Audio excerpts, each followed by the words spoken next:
Chapter 14 of Escape from Mr. Lemoncello's Library. "How about we work together?" said Akimi when she sat down at Kyle's table. Kyle couldn't take his eyes off of Sierra Russell. She had drifted up about 25 feet and was leaning against the railing of her floating platform, completely lost in a new book. "Hello, Earth to Kyle.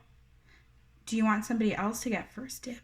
Do you want somebody else to get first dibs on the Electronic Learning Center? No? Then focus. Okay, so how do we use our wits in the library to find dessert?" Akimi nodded towards Miguel, whose fingers were dancing across the screen of the desktop's tablet computer. "I think he's doing a search in the card catalog," whispered Akimi. "Why?" "It's how you find stuff in the library, Kyle." "I know that. But we're not looking for books about dessert. We need to find actual food."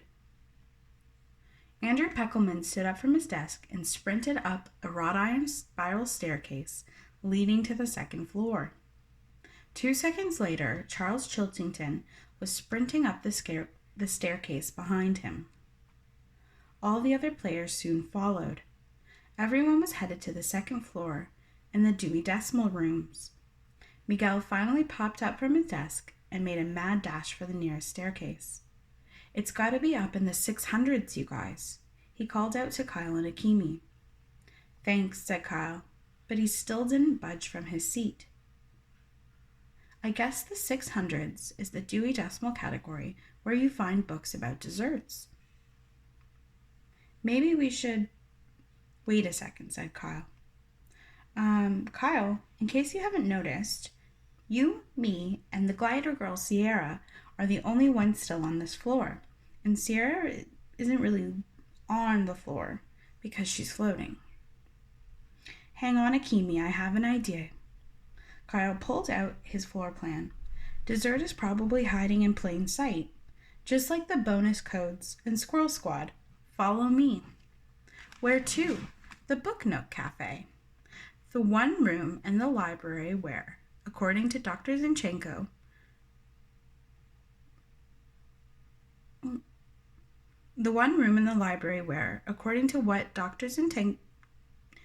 according to what Dr. Zinchenko told us back at the hotel, food and drinks are actually allowed." They strolled into the cozy cafe. "Woohoo!" shouted Akimi. The walls were decorated with shelves of cookbooks, but several tables were loaded down with trays of cookies, cakes, ice cream, and fruit. The walls were decorated with shelves. "That's why the curtains were closed behind the windows into the rotunda," said Akimi, "so we couldn't see all this food." "Way to go, Kyle." Kyle did his best imitation of Charles Chiltington. "I'm Akili, Akimi. We never lose. Except, of course, when we don't win." After everyone had dessert, Kyle and Akimi were the first ones allowed to enter the Electronic Learning Center. Kyle flew the space shuttle, making an excellent landing on Mars before crashing into one of Saturn's moons. Akimi rode a horse with Paul Revere. Then Kyle learned how to drive a stick-shift stock car on the Talladega racetrack, while Akimi climbed into a tiny submarine to swim with sharks, dolphins, and sea turtles, all of which were projected on the glass walls of her undersea simulator. All of the educational games had 3D visuals, digital surround sound, and something new that Mr. Lemoncello was developing for his video games: smell-o-vision. When you sacked Rome with the Visigoths, you could smell the smoky scent of the burning city, as well as the barbarians' BO. After an hour, Dr. Zinchenko ushered everybody else into the Electronic Learning Center. They'd been watching George Washington debate George W. Bush. Both were auto-animatronic dummies in the town square at the center of the 900s room. At 10 p.m., they all tromped into IMAX Theater, also on the 3rd floor, to see a jukebox concert. 3D images of the world's best musicians, living and dead, performed their hits live. The best part was Mozart jamming with Metallica. Finally, around 3 in the morning, Clarence and his twin brother Clement came to escort the kids to their sleeping quarters. The boys would roll out their sleeping bags in the children's room just off the rotunda, and the girls would be upstairs on the 3rd floor in the boardroom. Charles Chiltington would be luxuriating all alone in Mr. Lemoncello's private suite.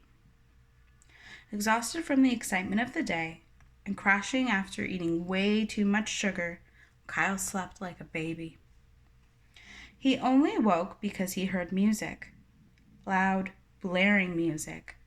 The theme song from the boxing movie Rocky, his brother's favorite. "What?" he mumbled, crawling out of his sleeping bag. Kyle looked at his watch. It was 11 a.m.